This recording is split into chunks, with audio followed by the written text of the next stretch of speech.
You've heard most of the information that's available, so I'm not going to repeat any of it. Can I say this, having been on the reference group to start with and in the steering committee, there has been an awful lot of work done. I'd like to commend Gavin and his team. What appears to be floating calmly on the surface, I can tell you underneath, is like a nuclear submarine trying to get the work done. And they've done an amazing job to get this done this quickly. So well done, Gavin. Being on the steering committee is an experience, and the end result does not necessarily mean that all the members of the reference group and then the steering committee agree with all of the changes to the legislation. And the difference between now and 1987, when that major change happened, which I was involved in, the difference is now we have an upper house that is not controlled by the government. So there have been a number of compromises made to ensure that the legislation passed the upper house. I'm not saying they're good or bad, I'm just indicating that this is not a simple process. It's one that's been fraught with complexity and various different issues. So in any legislation change, such as we're going through, there are going to be unintended consequences. There are going to be issues that arise that no one's really thought of, or if we had thought of them, because of various different reasons, they were taken in a different sense. So again, Gavin's done his best to steer through the rocky shoals, and we're almost at the end. There are a number of matters that I think need to be looked at, not because I'm right, but simply because they're issues that need to be considered by everyone. As usual, and I note Sherry and some of my union mates, remember that I always worry about this little chap, the injured worker, because it's the injured worker that we're all focusing on and how best to look after the injured worker. And one of the things I regularly say is, not every injured worker has just cut a finger. You fall off a building and you're in a coma, it's very difficult to make the time frames. And you've just got to remember that the vast bulk of workers, if there's 100,000 workplace injuries a year, some 80% of those, in cricketing terms, don't bother the scorer. They just go straight through, there's no dispute, there's no issue. It's the last 20% that are the worry, and that's where the disputes come from. So we're not worrying about people with simple, straightforward injuries whose POE is not in dispute, whose employer's being cooperative and helpful. We're only worrying about those where that doesn't happen. So you've got to bear in mind it's a small number and a compact area. So what I thought I'd do is just touch on a few random issues rather than carefully go through all the changes, because I think it's a bit early. And we're still arguing about the impact of some of the changes. And until we get the regulation, it still won't be 100% clear. So in saying that, I'm giving myself the benefit of the doubt that if I say something that sounds right, then it's not right. Scream out. It may turn out not to be right anyway, but that's life. But I just want to raise them because I think it's important for you. One that has plagued us for 6 years, service of notices. It's very important that there's an appreciation that the postal rule still applies. So there's a lot of insurers in the past, and I think we've changed that workplace attitude at the moment, who give a notice on the 1st of March and say, well, 3 months finishes exactly 3 months later, without appreciating that they've got to go through the exercise of having posted and allowing time for the postal time period to expire. So that's one of the little tricks. I think there's going to be some issues around work capacity decisions, and with great respect to the Commission, they acknowledge that they haven't had to deal with work capacity previously, so it's a new pathway and a new experience for them. I don't think it's going to be as easy as seems to be anticipated, and it'll be interesting to see how that works from the 1st of January. The first thing about that is there is an assumption by a lot of people that a work capacity decision is to do only with POE, and it's not. It is certainly only to do with the weekly payment that is going to be paid, but that's not necessarily Piawi. Piawi is a straightforward, even the complex calculation, but it's a straightforward issue. That is, what were the earnings that are relevant for the purposes of calculation of the weekly payment? And I'm not going to go into the complexity of the calculation. That's an issue which Gavin's covered very well in his team. However, it's just as much about capacity. So there's an assumption in a lot of the discussions that the worker will have no work capacity, and therefore Piawi's the calculation and you move on. The fact is, there is a multiple number of cases where the capacity varies. So you might start off with no capacity, and you might, depending on the attitude, be upgraded or downgraded as you go through. It's that assessment of capacity which is going to cause the problem, because in dealing with that, the insurer is in a very prominent position and a very dominant position compared to the worker. So the insurer, during the course of a claim that is longer than a short period, and let me remind you that the work capacity challenges and notices only affect claims that have been there longer than 12, with workers who've been in receipt of benefits for a continuous period of 12 weeks. And that's no different to now. So when you look at a claim that is longer than that period of time, you would expect a change in capacity across it. The insurer will, in the course of that, have received reports from vocational people, from rehabilitation people, from any number of different experts depending on the injury, and more than likely have received a report from an independent medical expert. For the worker to challenge that capacity decision is going to take more than simply filing a notice in the Commission. So that's something we have to think carefully about, and we'll have to work through over the next period. We also need to remember that as at the present, I think it's 289, but I'll double check. There is a provision in the Act about the ability to 290, I think it is, or thereabouts, where you can only raise matters in the Commission which have been raised between the parties prior to the dispute or the application being filed in the Commission. Well, the worker's going to have nothing. So the question is, how are we going to cope with that?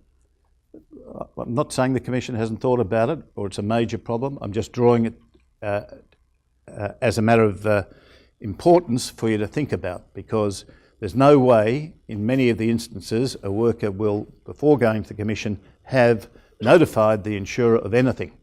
So the first, I imagine, good practice by lawyers who are instructed by a worker who's got an issue about Piawi, about capacity, about post-injury earnings, will be to file as soon as possible in the Commission to obtain the stay.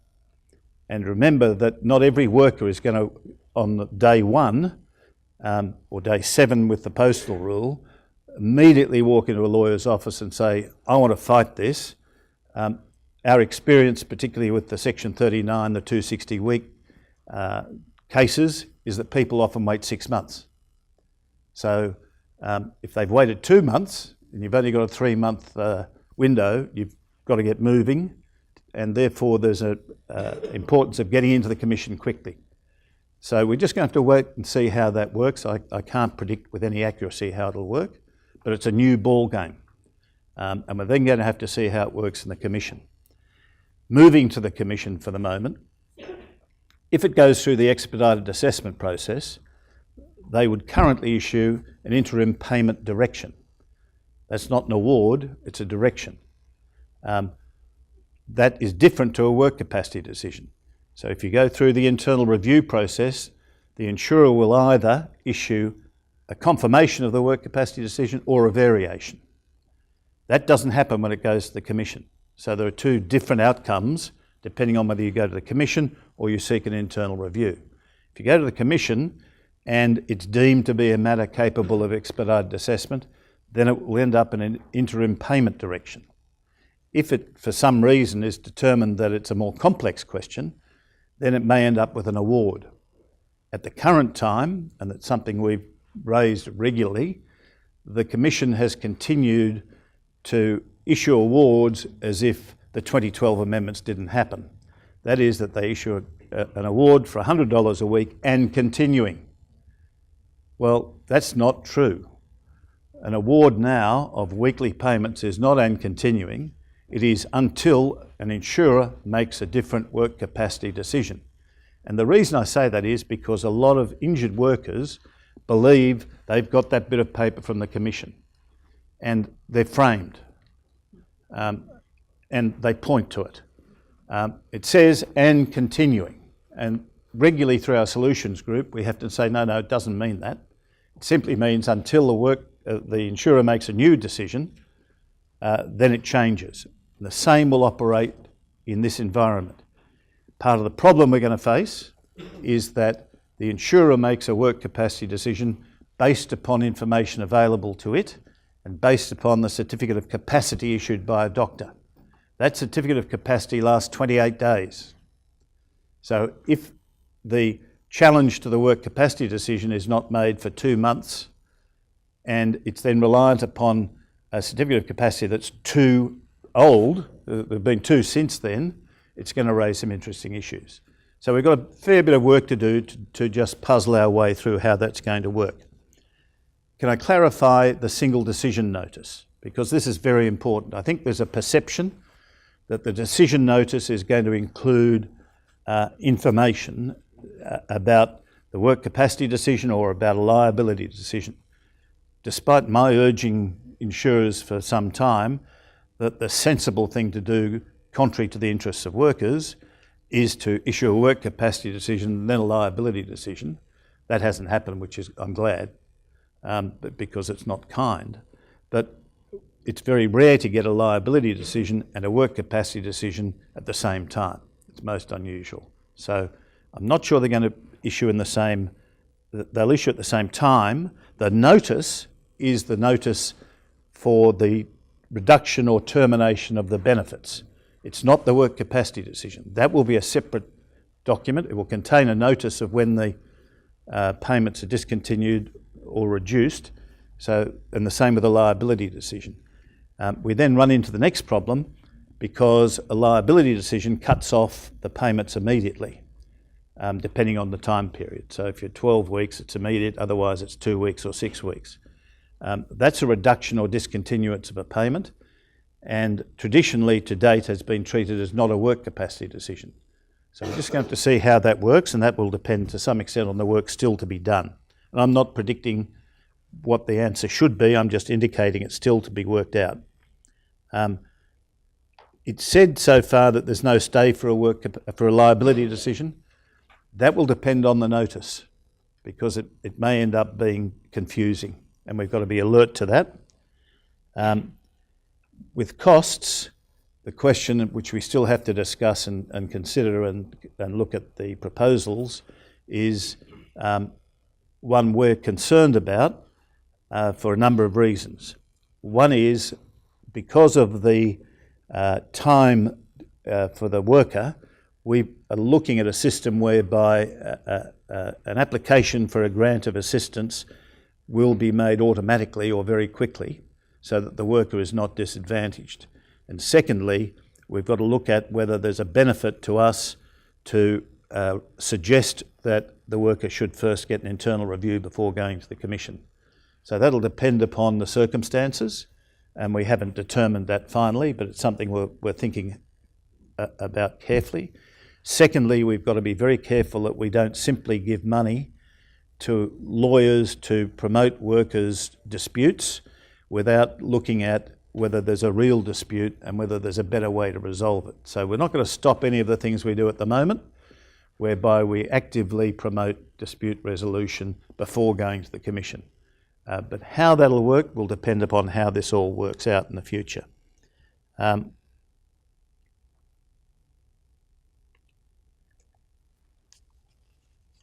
Definition of a week hasn't been changed, which is regrettable, and it's something that we would have preferred the week not to simply be 1 hour as 1 week, the Gary Jeffrey definition.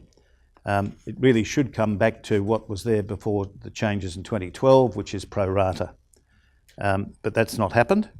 I'm not sure that the back pay changes is correct. That I'm not sure that back pay has yet been clarified, and we are aware of a number of cases still going before the Commission on the question of back pay, and that's going to be a big issue to look at. So they're the main things I had to talk about today. As I say, we're not finalised. Sorry, I'm being prompted. Oh yes, thank you very much. Roshana very carefully prepared a document which we handed out to you. It's not controversial. It is simply a document that takes the old Act, the changes that have been made, to show you what the new Act looks like. And it's a very good working document, and I thank her for her work and reminding me about it, because I think you'll find it of some benefit. They're the main things I want to address today. I'm by no means covering everything, but I think you've had a fairly extensive outline of what the future holds. If anyone's got any questions, I'm happy to answer them now or later if you want to come and approach me privately. So, Gavin, thank you again to you and your team, and thank you for the opportunity, and I hope we can be helpful. I have a sum total of 3 slides that I'm just going to present on behalf of the Commission. I think Rod is having a well-earned break, and the other person who normally would come here is, I think, doing a seminar up in Port Macquarie, if I recall correctly. So I'm just going to touch through these, and they will be quick, because what Rod sent me a week or so ago before he went on leave, he hadn't seen what we were preparing, because we were preparing right up until late last night, just making sure that we had everything right for this session. So some of it we've already touched on, but I do want to make sure, the same as we gave Kim an opportunity, that we give the Commission an opportunity as well. So thank you. So these are the points that the Commission was particularly interested in and making sure that we covered off. So again, as we noted, they commenced by proclamation that we are planning that for the 1st of January. So the Commission is, in their seminars, also highlighting that that's proposed as the 1st of January, and they're working towards that date. The work capacity disputes will be determined by the Commission. One of the things that the Commission's doing at the moment, and I think I touched on it a little bit further on, is that they are working through the procedures around some of these things. So the pieces that Kim has raised are areas that are actively being worked through, which, and as we noted before, the steering committee will continue to meet and monitor these issues. It's not a set in stone piece for some of these at the moment. The optional insurer review of the work capacity decision, just noting there that that is an optional piece, was mandatory and is optional. The stay of the work capacity dispute if the decision is lodged in time, and in time, as we note, is the period of notice, the expiry of the period of notice, with the postal rule considered in that. Let's make sure that that's very clear, and it's very, very important that Kim pointed that out. Okay, next slide, please. So I did have some notes to go with this, so hopefully I can remember. Do we go 2 slides then or 1? That's the last one. Okay, great. So what are we looking at here? This is a working draft of the process. As I said, the Commission are working through this. It's a working draft of what are the timeframes they're looking at, what are the processes they're looking at in terms of the work capacity decisions and triaging. So I noted at the beginning that they will triage these. Now, as is noted, so work capacity decision and liability, arbitrator, etc., that's probably going to be a work capacity decision that's complex. And looking at those things, it is about a working draft. The Commission are doing their piece in terms of their procedures. They're looking at their seminars. It is unfortunate the timing of this that they weren't able to be here today, but they are working through this process. So these are the pieces that they're looking at in terms of the work capacity decision, and that's the registrar's delegate, is the expedited assessment pathway. Again, a working draft. We are working through it, and the Commission are. It is their responsibility in terms of their procedures, but they certainly will take feedback from the people that are involved in the process as well. The other point that was particularly to be noted from Rod's email to me when he sent this through is that, and I noted it before, but I'll note it again here, is that in terms of Schedule 2, which is particularly related to the AMS and the Commission and the procedures in the Commission, the comment from Rod in this was that the Commission will be conservative in the application of that schedule, where they don't have to send something off to an AMS, and working with CIRA and the government around what that regulation is going to look like. So I know I made the statement before, but it was a particular point that Rod had noted in his email to me, and particularly as he was not looking to touch on Schedule 2. I would encourage people that there are these seminars that the Commission are running, and I think they're every fortnight sort of thing, to get along to them. They also look at, I think, at the portal that the Commission is putting in place as well, hear directly from the Commission. I encourage you to go to those. Okay, that brings us to the end of today's session, and in reasonable time. And it's one of those things when you're planning sessions like this, particularly when you've got so much to cover, is have you given enough? Are you rushing it? Have you done too much? I think that we've done pretty well today. Just quickly things here. Where can you find more information? The CIRA website has information. The Workers' Compensation Bulletin that CIRA issues also has more information. We are going to be issuing a bulletin in the next little while, which will have the slide deck and links to the videos of the sessions. The WIRO Wire also offers information as well. I know that Kim issued one yesterday confirming the assent, and also the application of the 52-week piece on assent, and the Motor Accident Injuries Act issues also on assent. If you've got any questions, by all means, the team will be here for a little bit. Dispute reforms at cira.newsouthwales.gov.au. That goes through to the team and they can then triage it. I know that I had a question, sorry, just quickly here before. It was the other half of expedited disputes, injury management disputes. Has anybody turned their mind to the fact that they might actually form public and the capacity regulation?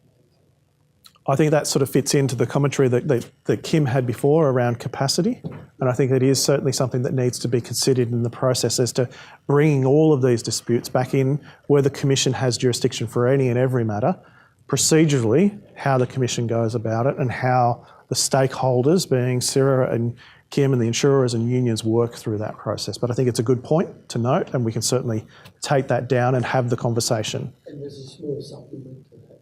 There was an opportunity to fix it in the 2017 regulations to ensure that current injury management information is shared with workers. That was not fixed. It opens up some of the issues that Kim raises, that the worker may come to a matter with no information. Okay. I'll take that as a question on notice for us to have a look at through the process. And that was to do, just to be clear, with regard to the provision of information for injured workers and how that information and when that information is provided. Great. Any other questions before I finish up? No? So, yep, we've got one there. Is there any hint to what a catastrophic injury is? Okay, sorry, yes, I should have made that clear through the process. So the NIST minimum benchmarks do look at define what it is. It's reasonably well aligned to the lifetime care and support scheme. So for catastrophic injuries, so it's your 40%, I think it is, burns, your double blindness, your paraplegia, etc. It's defined injuries rather than a percentage, a whole person impairment percentage, etc. We can look to get that out, and it will be out in the guidelines as soon as we can. But if you have a look at the qualifying injuries for the lifetime care and support scheme, they're effectively reasonably well aligned to those. So, any other questions? Okay, so I'd like to just thank my team for everything that they've done to put this together, and I'd like to thank Kim especially as well for coming along today and providing some insights. I'd like to thank Roshana for making sure that I was correct, because I'm always happy to be corrected, so thank you very much, Roshana. So thank you, and I'd like to thank you all for coming along today. I hope we met our objectives, which was that you got some information about an overview of the bill, the implementation, and had the opportunity to hear from us and WIRO and the Commission. Thank you very much.